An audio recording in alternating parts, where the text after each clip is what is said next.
Terror by night, the village of Orlane is dying. Once a small and thriving community, Orlane has become a maze of locked doors and frightened faces. Strangers are shunned. Trade has withered. Rumors flourish, growing wilder with each retelling. Terrified peasants flee their homes, abandoning their farms with no explanation. Others simply disappear. No one seems to know the cause of the decay. Why are there no clues? Who sulks through the twisted shadows of the night? Who or what is behind the doom that has overtaken the village? It will take a brave and skillful band of adventurers to solve the dark riddle of Orlane. Hello, and greetings, lovely person. This is RPGmodsFan, and in this video, I will be reviewing and discussing the Dungeons & Dragons module N1 Against the Cult of the Reptile God, which was written by Douglas Niles and published by TSR in 1982. This module was meant for beginning level characters between the levels of 1 to 3. This module was written for AD&D 1st edition rules. The Dungeon Master will need to do some work to convert it to 5th edition rules. As FYI, the N in the N series of D&D modules stands for Novice, meaning it is for player characters who are already familiar with Dungeons & Dragons. The N1 module can trace its origins back to Len Lakofka's L1 The Secret of Bonehill module. Len's work underwent considerable editing and expansion at TSR. Kevin Hendyrx, a designer and editor at TSR at the time, added a new adventure locale where the player characters could fight against a reptilian cult. However, Len Lakofka refused all of the edits to his adventure. So, Mr. Hendyrx decided to expand the encounter area into its own adventure. However, TSR's Great Purge of 1981 occurred, and Mr. Hendyrx was fired. Douglas Niles then took Kevin Hendyrx's notes and maps, edited them, and made the N1 Against the Cult of the Reptile God module out of it. Kevin received no credit for his work in this module. The N1 module received an update to the 4th edition of D&D in the Against the Cult of Chaos adventure, which is now out of print. This adventure was basically a mashup of the modules T1 Village of Hamlet, N1 Against the Cult of the Reptile God, and the Caves of Chaos portion of the B2 Keep on the Borderlands. The N1 module as a whole did not receive any update in any other edition of D&D. This module takes place in the fantasy world of Greyhawk, in the environs west of the Grand March and east of Jeff. I want to pronounce that the way the French would, Grand Marche. In any case. However, the setting is generic enough so that the Dungeon Master could easily fit it into other campaign worlds. The farming hamlet of Orlane lies south of a spooky forest called the Dim Forest and north of swampy marshes of the Rushmores. The plains that lie in between the Dim Forest and the Rushmores are extremely fertile. Orlane lies on a trade route between the town of Hochoch. Hochoch? Really? That sounds like a name of a town from New Jersey, such as Hohokus or Hoboken. Anyway.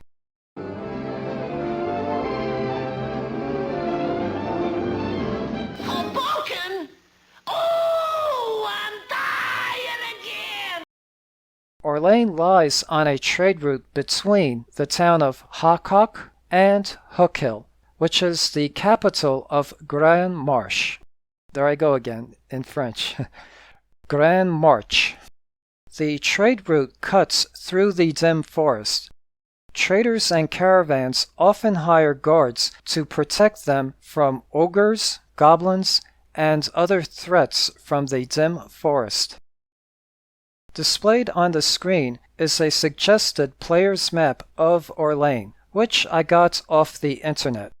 Soon after the arrival of the first farmers, a temple to the goddess of agriculture, Marica, was erected. Marica was modeled after Ceres, the Roman goddess of agriculture. Orlane grew into a community of 300 people. The hardy folk of the hamlet were able to fend off threats from both the dim forest and the scaly creatures from the Rushmores. However, throughout the past year, the population of Orlane has been steadily declining. The player characters start in the town of Hochoch. There have been vague rumors circulating around Hochoch about changes in Orlane and that there is something wrong with it. Admittedly, other than these rumors, the module does not provide a strong incentive for the party to go to and investigate Orlane. Here is how I would provide a stronger incentive. Have the local lord of Hochoch hire the player characters to discreetly investigate Orlane. Lately, tax revenue from Orlane has decreased, and the lord wants to learn why. He or she does not want to send in soldiers yet, and instead offers this job to the party. As a DM, I like to run my campaign more like a sandbox and not railroad my players to go to Orlane. I would add that the player characters also hear rumors of goblin-kind monsters are causing problems in the northern borders of the kingdom. If the party decides to go north instead, I would then run the B2 module instead. I could also have the displayed message posted on the tavern's bulletin board. This posting is a quest to rescue a pair of siblings. If the player characters decide to do this quest, then I would run the Sunken Citadel adventure. So, even though some D&D modules can be railroad adventures, at least I am giving them a choice on which adventure to take or go on. Actually, the adventures I just mentioned are not railroads, but hopefully I got my points across. Anyway, for the rest of this video, I will assume the party decides to go to Orlane. Plus, on my channel, I already have walkthrough videos on the other two adventures I just mentioned. Displayed on the map is the location of the player characters when they arrive at Orlane. The player characters are supposed to start along the track at the west edge of the village. As the party heads into Orlane, at the first house they see is a young girl churning butter on the porch. Upon seeing the party, the girl will be frightened and immediately run into her house. As the party interacts with the people of Orlane, here are the basic places they will learn about. Of course, the aforementioned temple to the goddess of agriculture. There are 2 inns the party can rest in. One is the Golden Grain Inn. The other is the Slumbering Serpent Inn. The mayor of Orlane is another likely person the player characters will interact with. His name is Zacharias Ormond. I will now be discussing the module itself, and this video will contain spoilers. Unless you are a Dungeon Master who will be running this adventure for their players, or are a player who already played through this module and are watching this video for nostalgia purposes, I would suggest not to watch the rest of this video.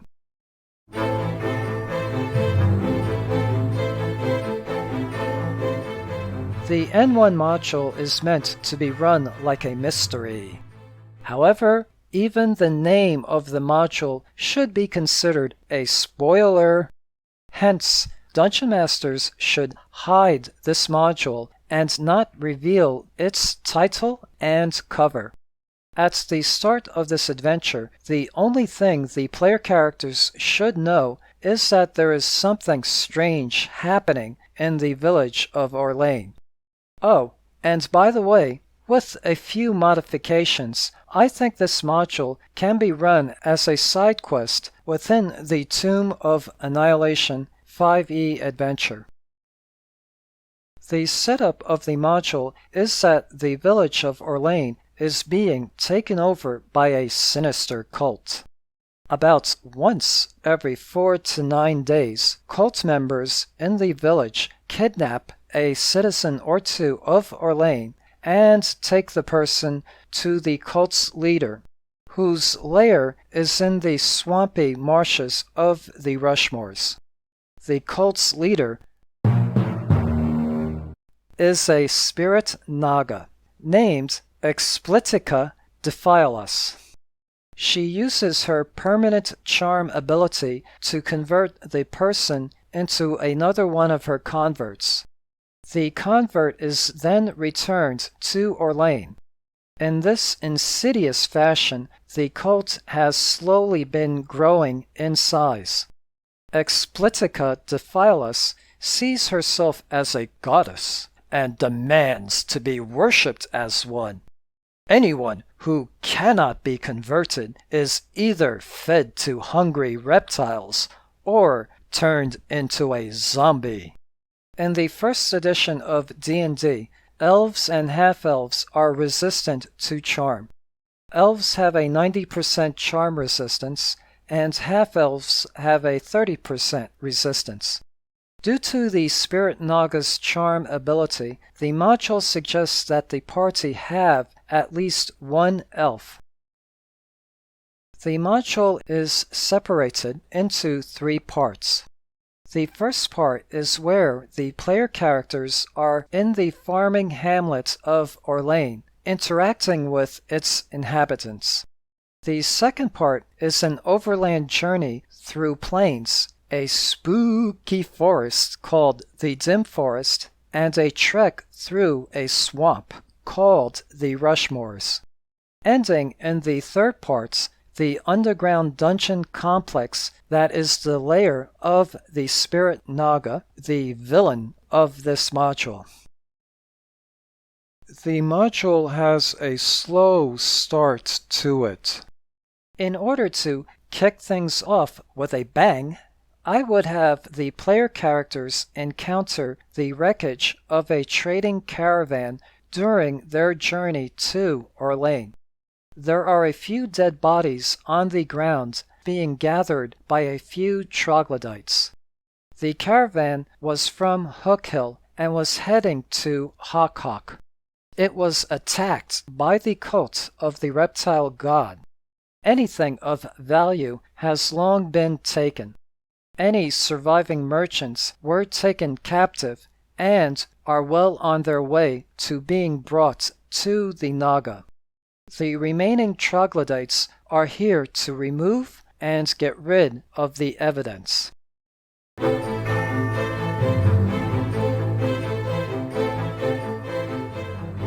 Orlane was known to be a friendly town. However, now the townsfolk have become suspicious, withdrawn, non-communicative, and unfriendly. Most are unaware of the cult and its activities. The people living in Orlane will be identified by the module as either cult members or as citizens. In general, there will be no visible distinction between the two. However, the cult members will tend to be curious about the party and will even act friendly in an effort to determine what brings them to Orlane. Assisting the cult in the village are troglodytes who remain hidden until needed. A few are in the lower level of the temple. The other few are hiding in the basement of a ruined building that was once an inn called the Foaming Mug Inn. The displayed map shows the locations of the cult members throughout the village. As you can see, the cult of the reptile god has not yet overtaken the village. Personally, I find Orlane to be too small of a village. I would add some more non-player characters such as a cobbler and a baker, just to name a few. Building number 9 is a small cottage. Occupying the cottage are 2 elves named Dorian and Lywillon. The pair was hired by the mayor to investigate the strange occurrences in Orlane. The elves have learned that the evil cult is somehow controlling the minds of certain citizens in Orlane. The Dungeon Master can use this pair to aid the party, including when the party decides to go to the dungeon layer of the module. The other person that can aid the party is an elderly 7th level wizard named Ramney. Ramney lives in a ramshackle cottage within a grove of elm trees. When fighting the final boss, Ramney has 2 invaluable spells for the encounter. First is a minor globe of invulnerability to counter the Spirit Naga's Fireball spell. The other is a Dispel Magic, which can be used to negate the Naga's Charm ability. Here we have a potential plot hole.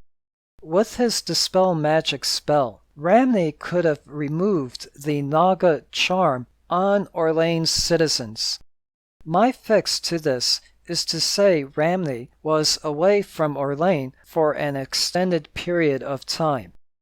He arrived back only a few days before the player characters have arrived, and, like the player characters, he initially is ignorant of what is happening in Orlane. The hamlet's carpenter and his wife live in building number 14. Both of them were recently charmed and are cult members. However, their teenage son and daughter resisted the Naga's charm. They are alive, but are now imprisoned in the Naga's dungeon lair. The carpenter was well known for his exquisite craftsmanship. However, lately his work has become shoddy. Building number 15 is the hamlet's blacksmith. The blacksmith, his wife, and their daughter and 2 brawny sons are all cult members. The Naga's charm has unhinged the blacksmith's mind. There is a 25% chance he will fly into a rage when conversing with the player characters. At that point, his 2 sons will attempt to restrain him. There are other cult members throughout the village. During the ending music and montage of this video, I will present the locations of these cult members. The module gives a little more detail on 3 buildings in Orlane. One of them is the Golden Grain Inn.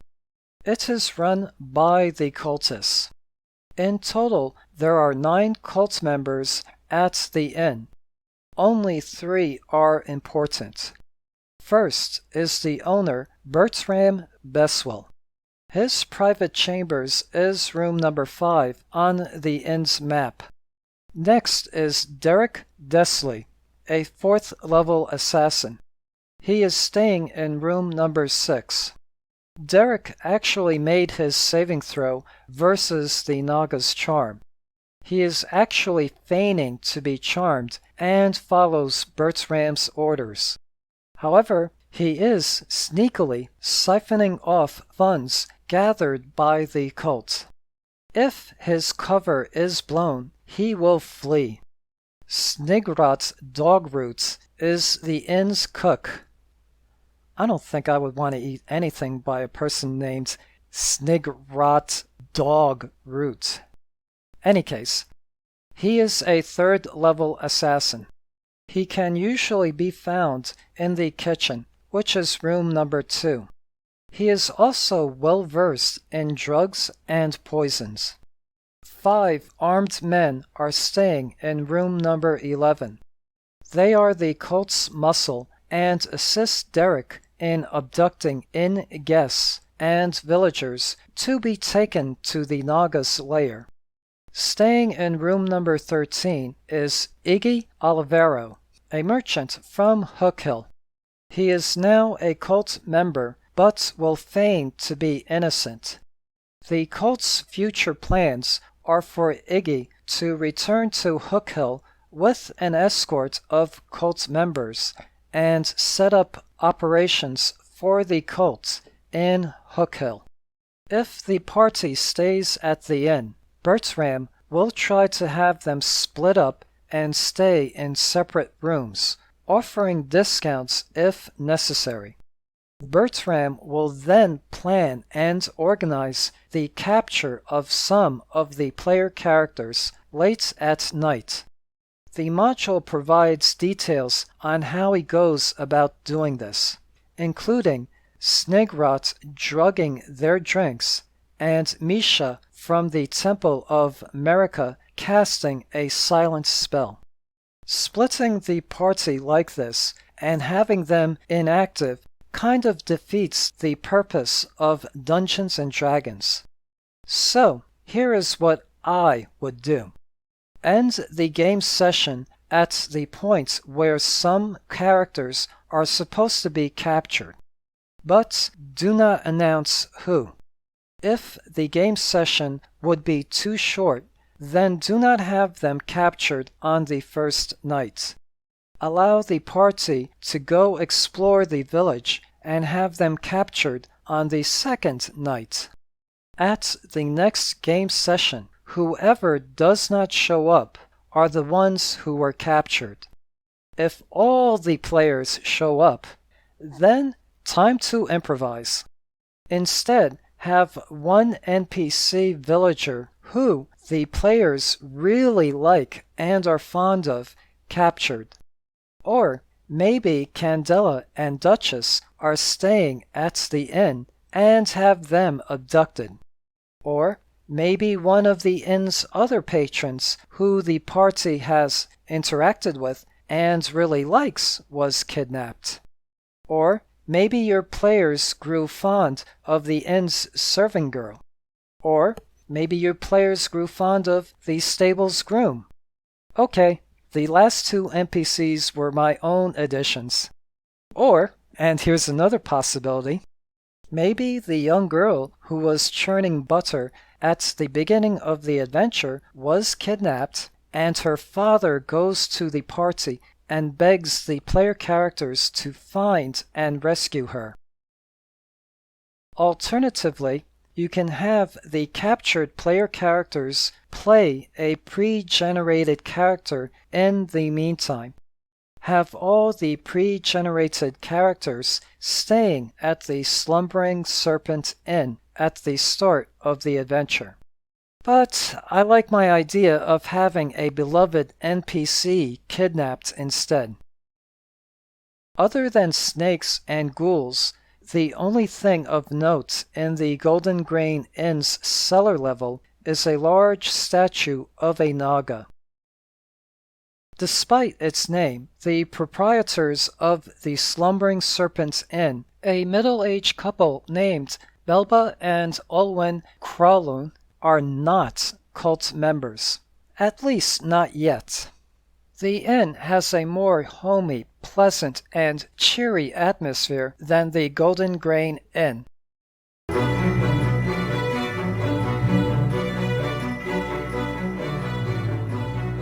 The Temple of America was dedicated to a benign goddess. However, the Naga has charmed the temple's 2 clerics and their servants. Abramo, a 7th level cleric, is the head priest and has become demented and cannot think logically. Assisting Abramo is Priestess Misha Devi, a 3rd level cleric. Although charmed, she is able to think more clearly than Abramo. The upper level of the temple has skeletons, goblins, and a torture chamber. Chamber number 18 is a secret altar room. Here, Abramo keeps the daughter of the village's storekeeper in a cage. Her name is Cyrilli Finla. She and her family were taken to the Naga to be charmed. Her parents and her 3 brothers were all charmed, but Cyrilli was able to make her saving throw. Abramo always lusted after Cyrilli, and so has taken her prisoner, instead of being fed to reptiles or turned into a zombie. When freed, she will be an invaluable source of information on the cults, the Naga, and their activities in Orlane. In the southeast corner of the room is a jade statue of the spirit Naga. In the temple's lower level, area number 22 is the entrance to the troglodyte tunnels. But the troglodyte tunnels will be inaccessible due to the unsolvable maze. The Dungeon Master could add a door or passage to make it solvable.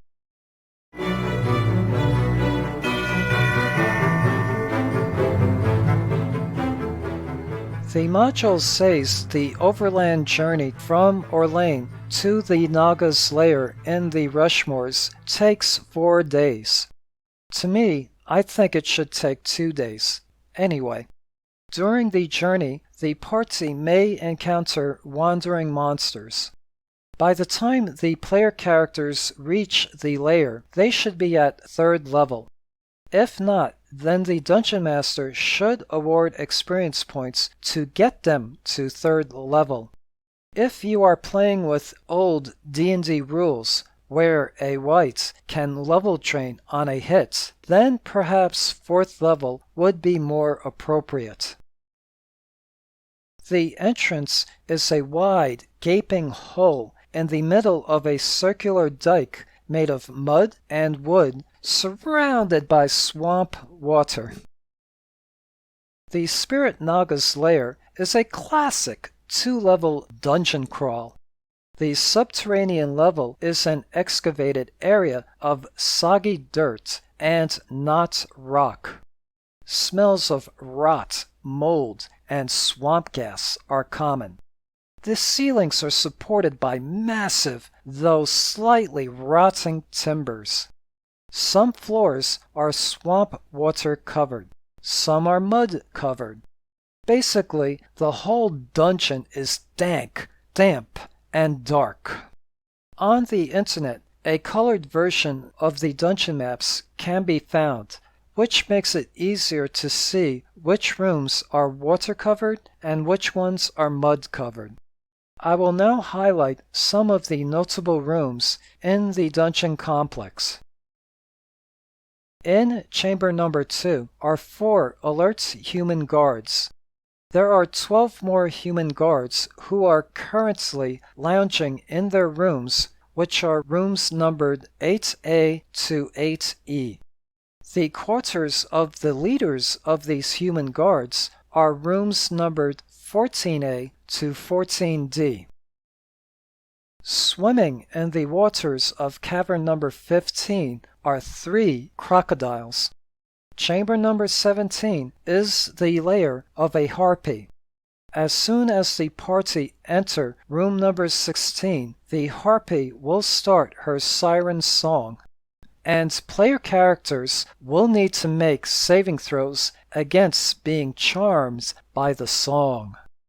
Guarding the way down to dungeon level 2 are a total of 6 troglodytes armed with stone axes, spread out through rooms numbered 20A to 20C. Time to head down to level 2. There is a thick column in the center of room number 24, and the smell of death permeates the air. Hiding behind the pillar is a coffer corpse. Coffer corpses are undead and resemble zombies. They are treated as wraiths when clerics attempt to turn them. The prison is chamber number 25, and it has 5 locked cells. One cell contains the son and daughter of Orlane's carpenter.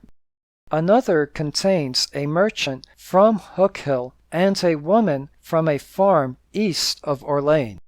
Unlike her, the woman's husband was unable to resist the Naga's charm. Any recently kidnapped player characters or NPCs will also be locked up here, awaiting to be taken to the Naga. Chamber number 27 is the subterranean temple and altar to the Naga. Here, Gareth Primo, a 5th level cleric, will make his stand against the party. Next to him is a wight who is dressed in clerical robes and appears to be Gareth's assistant. The secret door to the passage to the north is undetectable. This is done so that the party will have to take the long way to get to the Naga's lair. The secret passage also gives the Naga an escape route in case the Dungeon Master should wish to use her as a recurring villain. The lowest level in the dungeon is cavern number 29. Here, 5 zombies are at work operating a mechanical system of buckets, rope, and pulleys that effectively pumps water out of the dungeon complex. Cavern number 33 is the lair to a tribe of troglodytes. They are on the watch out for intruders at both entrances to their lair, and will use their camouflage ability when they spot intruders approaching. Cavern number 34 is the troglodytes' hatchery. It contains many unhatched eggs, which, of course, the troglodytes will defend to the death. Chained to the wall of cavern number 36 is a large reptile called a bone snapper. Its main purpose is to create noise as creatures pass it, thus alerting and warning the Naga that someone approaches. And finally, we reach the cavern where Explitica Defilus resides in. Near the entrance is a large boat, which the party can use to cross the waters in this cavern. The module assumes the player characters have brought the wizard Ramney with them. The opening events of the confrontation with the Naga are scripted. 1. As the party crosses the cavern, Ramney will cast a minor globe of invulnerability. 2. As the party approaches her alcove, the Naga casts Fireball on them, which is cancelled by the globe. 3. Ramney will stay out of the fight and avert his eyes from the Naga. 4. If too many player characters get charmed by the Naga's gaze, Ramney will then cast Dispel Magic to counter it. 5. The Naga may cast Darkness as a defensive measure, and Ramney will counter this with his Light spell. So, your player characters may feel Ramney is the hero of the story and not them. If they are feeling this way, then have the Naga escape. This way, the player characters can face the Naga at a future date and dungeon when they have reached a higher level or 2. It seems later on, Wizards of the Coast may have had this idea in mind. Dungeon Magazine October 2010 issue number 183 revisited the final battle and area of the N1 module. They upgraded it for 10th to 12th level characters and to 4th edition D&D. However, they only upgraded the final encounter and not the rest of the module. I suspect lazy writing. Or perhaps this was meant as filler for this issue of Dungeon Magazine? Anyway, the Naga needs to be killed in order for her charmed victims to be freed from her enchantment. Or the player characters can have Ramne cast Dispel Magic on a daily basis until all of Orlane's people have been freed. Roll credits. Displayed are the credits found within the module itself. What I found odd was no credits was given for the artwork. What is good about the N1 module is that it made the town more than just a hub area for the player characters to rest, shop, or pick up quests in. It also made it an event-based area. However, that does not make the N1 module unique. Actually, it is not unique in any areas. However, it is still a good module. A module in which some credit should have been given to Kevin Hendyrx. Thank you for watching. Hope this video has been informative and entertaining.